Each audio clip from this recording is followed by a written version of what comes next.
The Grazing Conspiracy. On every civilized world, there existed pests, not dangerous pests, annoying pests, creatures that chewed wiring, birds that nested in sensor arrays, small herbivores that wandered into carefully planned parks because no one had explained zoning regulations to them. On the Federation Agricultural Preserve of Belmere 3, those pests were sheep, actual Earth sheep. No one knew why humans insisted on transporting fluffy herbivores across half the galaxy. Whenever asked, humans answered, "They're good company." This explanation satisfied absolutely no one. Another one. Inspector Lethar sighed. The Virellian investigator crouched beside the fence, his bioluminescent veins glowing a worried amber. Tk! There are tracks. Farmer Jenkins nodded. There usually are. They stop. They usually do. Inspector Lethar blinked. They stop. Yep. They simply, he gestured dramatically, cease? Jenkins scratched behind one ear. That's about right. The Virellian slowly stood. This is the fourth disappearance. Fifth. Lethar corrected his notes. This makes even less sense than yesterday. The task force assembled the following morning. Inspector Lethar, Asteri forensic analyst Seris Venn, human liaison Emily Carter, one exceptionally bored security drone. The victim, EU number 32. Emily looked offended. Her name is Daisy. Seris looked up. The records state 32. Daisy. Very well. The Asteri adjusted the report. Victim, Daisy. The evidence was baffling. No blood, no predators, fence intact, motion sensors recorded, nothing. Not nothing happened, literally nothing. At 02:14:11, Daisy existed. At 02:14:12, Daisy no longer occupied measurable space. Seris stared at the recording. I dislike mysteries, Emily smiled. Humans like them. Why? They're fun. No, they are. They are evidence that something has gone catastrophically wrong. Then another sheep vanished, this time in front of witnesses. 37 sheep grazed peacefully. Then there were 36. No flash, no beam, no explosion. One mouthful of grass and gone. The entire flock looked up. One sheep bleated. Another resumed eating. Inspector Lethar sat down. I believe, he said quietly, that reality is broken. The Federation panicked with remarkable professionalism. Scientists arrived, military observers arrived, insurance investigators somehow arrived first. Every theory failed. Pirates? Impossible. Matter beam? No transmission signature. Temporal anomaly? Negative. Predator? Invisible? Interdimensional? Everyone began sounding increasingly ridiculous. Emily wandered into the pasture carrying coffee. You know, she said, I think we're asking the wrong question. Lethar rubbed tired eyes. Please enlighten me. We're watching the sheep. Correct. What if something is watching us? Silence. Seris looked up. Explain. Emily shrugged. If I were stealing sheep, I'd hide. Lethar frowned. Hide where? Emily pointed upward. Everyone looked toward the sky. Nothing. Clouds, sunlight, birds. Exactly. The security drone had been recording continuously. Not the pasture, everything. Emily spent 4 hours watching footage. Then she paused, back up, frame by frame. Cloud, cloud, cloud, cloud. A cloud moved against the wind, very slightly. Zoom.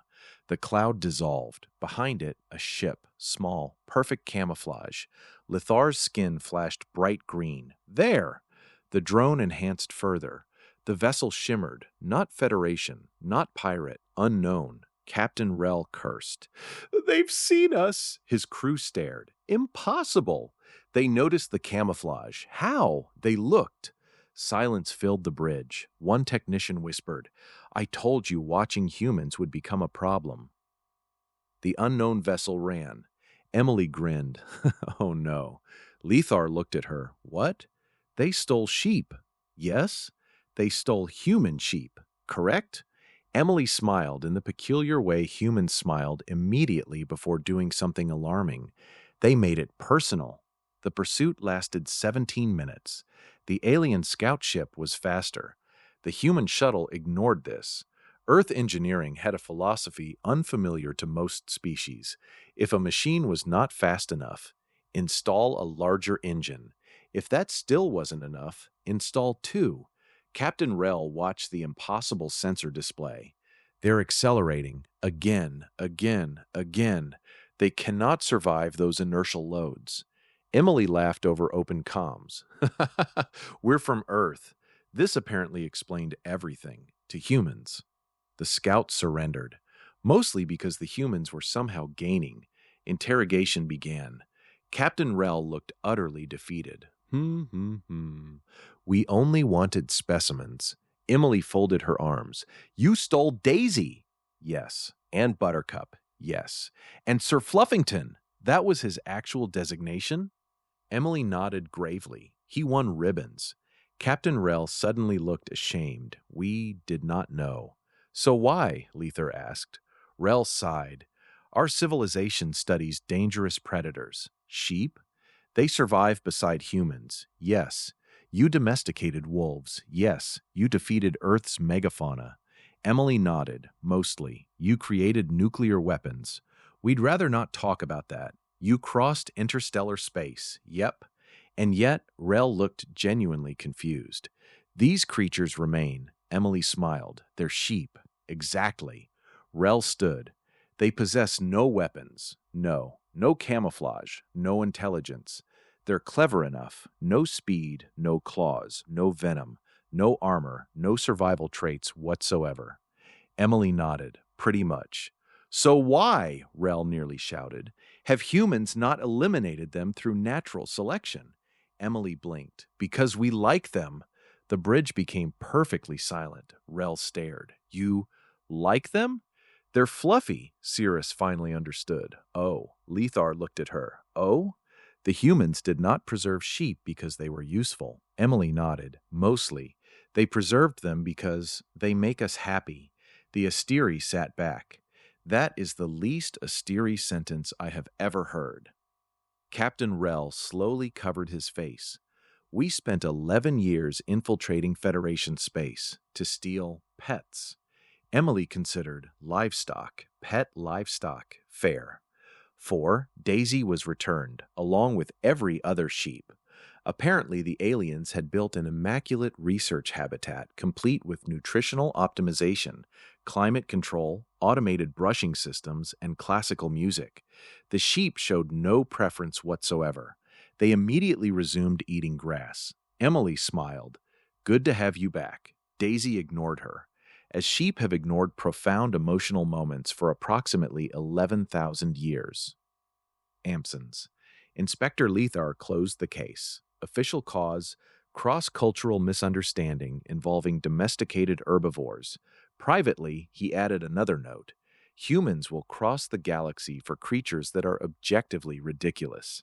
Then, after watching Farmer Jenkins scratch Daisy behind the ears while the old ewe leaned happily against him, he amended it. Perhaps not objectively.